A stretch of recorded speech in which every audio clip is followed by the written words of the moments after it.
Aaradhya phone को हाथ में लिए ही उसके आंखों से आंसू निकलने लगते हैं। फिर आराध्या अपने आंसुओं को पोंछती है और अपने मन में कहती है, हमसे तो हमारा सब कुछ छिन गया, हम एक ही रात में किसी और के हो गए।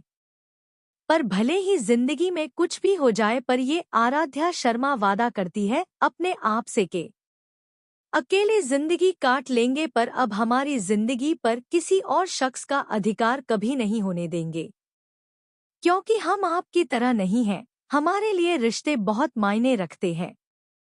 आप हमारे जिंदगी के पहले और आखिरी शख्स हैं। अचानक आराध्या उठती है और फोन हाथ में लिए ही बैल्कनी में जाती है, जहां अर्नव पहले से ही मौजूद होता है और उसकी उंगलियां बिना रुके लैपटॉप पर चल रही होती हैं। तभी आराध्या अर्नव के पास जाकर अपना हाथ आगे कर वो फोन अर्नव को देते हुए बोली, फोन के लिए धन्यवाद, ये लीजिए आपका फोन। फिर वो पीछे जाने को जैसे ही मुड़ती है कि तभी आराध्या की बात सुन अर्नव उसके हाथ को पकड़ एक झटके से उसे अपनी तरफ खींचता है, जिससे आराध्या संभल नहीं पाती और अर्नव की गोद में जा गिरती है, जिससे आराध्या के बाल अर्नव के चेहरे पर आ जाते हैं। तभी अर्नव आराध्या के बालों को पीछे करता है कि आराध्या गुस्से से कहती है, क्या हरकत थी ये, छोड़िए हमें।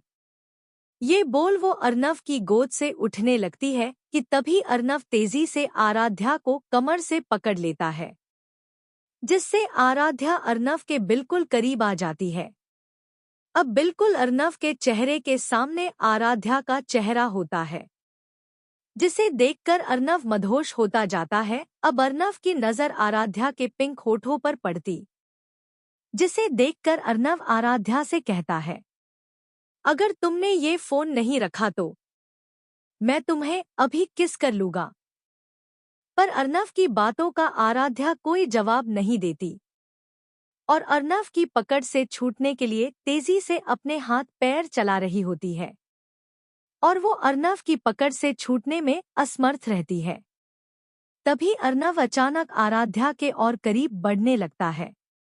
ये देखकर आराध्या गुस्से में कसमसा के अर्नव से बोली, ये क्या कर रहे हैं आप?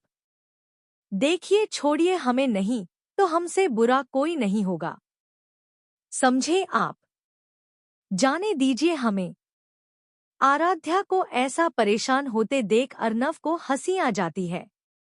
तभी वो आराध्या को सताते हुए बोला, ओ अच्छा नहीं समझा अध्यापिका जी, कृपया हमें मार्गदर्शन दीजिए। जिसे सुन आराध्या और चिढ़ जाती है और अर्नव के ब्लेजर का कॉलर गुस्से से पकड़ लेती है। यही मौका पाकर अर्नव जल्दी से आराध्या को और कसकर अपने करीब लाता है और उसके होठों पर अपने होंठ रख देता है और उसे पूरे जुनून के साथ किस करने लगता है। वहीं अर्नव की पकड़ से आराध्या छूटने की बहुत कोशिश करती है, पर छूट नहीं पाती। अर्नव बस उसे पूरे पैशन के साथ किस किए जा रहा था। लगभग 10 मिनट तक किस करने के बाद अर्नव आराध्या को छोड़ देता है। अर्नव के छोड़ने पर आराध्या लंबी लंबी सांसें लेने लगती है और अर्नव की पकड़ से छूटने के लिए वो उसके हाथ पे जोर से काटती है, जिससे अर्नव उसे जैसे ही छोड़ता है वो मौका पाकर वॉशरूम में भाग जाती है और वॉशरूम का डोर अंदर से लॉक कर लेती है। वॉशरूम के अंदर जाकर आराध्या लंबी लंबी सांसें लेने लगती है और उसकी सांसें जैसे ही नॉर्मल होती हैं, वो अपने मुंह पर ठंडा पानी मारती है और वहीं वॉशरूम के दरवाजे से टेक लेकर वहीं नीचे बैठ जाती है। ये सब कब तक चलेगा हमारे साथ? आखिर कब हमें इस नर्क से छुटकारा मिलेगा महादेव? कब जा पाएंगे हम अपने बाबा के पास वापस बनारस? आखिर कब? ये बोल वो निराश हो जाती है। लगभग 15 मिनट बाद आराध्या वॉशरूम का डोर ओपन कर रूम से बाहर आई और अर्नव से चिल्लाकर बोली, सच में राक्षस हैं आप। तभी आराध्या की बात सुनकर अर्नव अपने हाथ पर देखते हुए बोला, जहां आराध्या ने कुछ देर पहले काटा था। हाँ, और तुम जंगली बिल्ली हो है ना? मुझे तो पता ही नहीं था कि तुम्हें काटना भी आता है। सच में जंगली बिल्ली हो तुम तो। ये बोल वो आराध्या को शरारत भरी नजरों से देखता है। अर्नव की बातों का आराध्या के पास कोई जवाब नहीं होता। वो बस चुपचाप जाके खाने की टेबल पर शांति से अपना चेहरा नीचे करके बैठ जाती है। अर्नव अभी भी सोफे पर बैठा था और अपने लिप को टच करके हल्की स्माइल कर रहा था। तभी अर्नव आराध्या को देख अपने मन में कहता है, स्वीट। तभी वो भी जाकर आराध्या के साथ खाने की टेबल पर बैठ जाता है। तभी अर्नव को ऐसे टेबल पर बैठा देख आराध्या थोड़ा घबरा जाती है और डर से टेबल के किनारे साइड को कसकर पकड़ लेती है। आराध्या अपनी नजरें झुकाए शांति से बैठी हुई थी, जिसे अर्नव बखूबी समझ रहा था। तभी अर्नव ने उन दोनों के बीच की चुप्पी को तोड़ते हुए कहा, मुझे खाना सर्व करो अभी।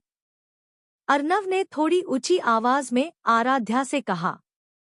अर्नव की बात सुनकर आराध्या अर्नव को हैरानी से देखने लगती है। तभी अर्नव एक बार और आराध्या से प्लेट में खाना सर्व करने को कहता है। तभी इस बार आराध्या एक प्लेट में अर्नव के खाना सर्व करती है और बिना उसकी तरफ देखे वो खाने से भरी प्लेट अर्नव के सामने रख देती है और फिर से शांति से बैठ जाती है। तभी अर्नव बिना खाने की प्लेट तरफ देखे ही आराध्या से कहता है, मिस आराध्या शर्मा ऐसे क्या बैठी हैं, खाना नहीं खाना तुम्हें? नहीं, हमें भूख नहीं है, अब आप खा लीजिए। आराध्या ने वैसे ही अपनी आंखें झुकाए हुए धीरे से कहा, नहीं मिस आराध्या शर्मा, तुम्हें भूख है या नहीं ये मुझे अच्छे से पता है, इसलिए अब ये बच्चों जैसे नाटक करना छोड़ो और खाना खाओ अभी, वरना मुझे बताने की जरूरत नहीं है कि मैं क्या क्या कर सकता हूँ, राइट? ये बोल अर्नव मुस्कुरा देता है। अर्नव की बात सुन आराध्या उसे घूर के देखती है और फिर एक प्लेट में अपने लिए भी खाना सर्व करती है। गुड, तो शुरू करें, ये बोल अर्नव उसे खाना खाने का इशारा करता है और अपनी प्लेट से खुद भी एक निवाला लेकर खा लेता है। वहीं आराध्या भी भोजन का अपमान न करते हुए खाना खाने लगती है। आराध्या शांति से अपनी नजरें झुकाए हुए अपना खाना खा रही होती है, वहीं अर्नव की नजर आराध्या पर ही टिकी होती है। आराध्या को ऐसे शांति से खाना खाते देख अर्नव अपने आप से मन में बोला, खाने खाते टाइम तो कितनी शांत है मिस आराध्या, वरना ऐसे तो हर वक्त नाक पे गुस्सा ही होता है, जस्ट लाइक मी। ये सोच वो मुस्कुरा देता है। आराध्या अर्नव की नजरों से देखकर बस शांति से अपना खाना खाने में व्यस्त थी। क्योंकि उसने रात से कुछ भी नहीं खाया था, इसलिए उसे वाकई में बहुत जोरों की भूख लगी थी। थोड़ी देर बाद आराध्या ने अपना खाना खत्म किया। वहीं अर्नव भी अपना खाना खत्म कर सोफे पर बैठकर अपने ईमेल चेक कर रहा था। तभी आराध्या उसके पास आकर बोली, हम यहाँ से जा रहे हैं, अपने शहर बनारस, जहाँ पर हमारा सब कुछ है, और इस शहर में वापस हम कभी नहीं आएंगे। बाबा हमें कहते थे, जाओ बेटा बाहर जाओ और जरा समाज देखिए, दुनियादारी देखिए और खुल के जीने का सीखिए, पर उनको क्या पता कि वास्तव में ये समाज कैसा है।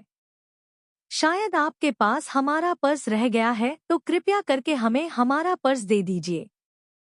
ये बोल आराध्या अर्नव की तरफ हाथ बढ़ाती है, पर अर्नव बिना कुछ रिएक्शन दिए बस आराध्या की बातें सुन रहा था। और अब अर्नव बिना कुछ बोले रूम से अपना लैपटॉप और सामान लेकर आराध्या का हाथ पकड़कर बाहर जाने लगता है। ये क्या कर रहे हैं आप मिस्टर अर्नव? हाथ छोड़िए, हमारा कहाँ ले जा रहे हैं आप हमें? हम अपने घर वापस जाना चाहते हैं, छोड़िए हमें, दर्द हो रहा है। आराध्या ने अपना हाथ अर्नव से छुड़ाने की कोशिश करते हुए कहा। अर्नव बिना कुछ बोले बस आराध्या को जबरदस्ती अपने साथ रूम से बाहर ले जा रहा था। बाहर अर्नव के सारे बॉडीगार्ड थे। उन्होंने अर्नव के हाथ से सारा सामान लिया और अर्नव ने इशारों में उनसे कुछ कहा और फिर सारे बॉडीगार्ड उन दोनों को कवर करके होटल से बाहर ले आए।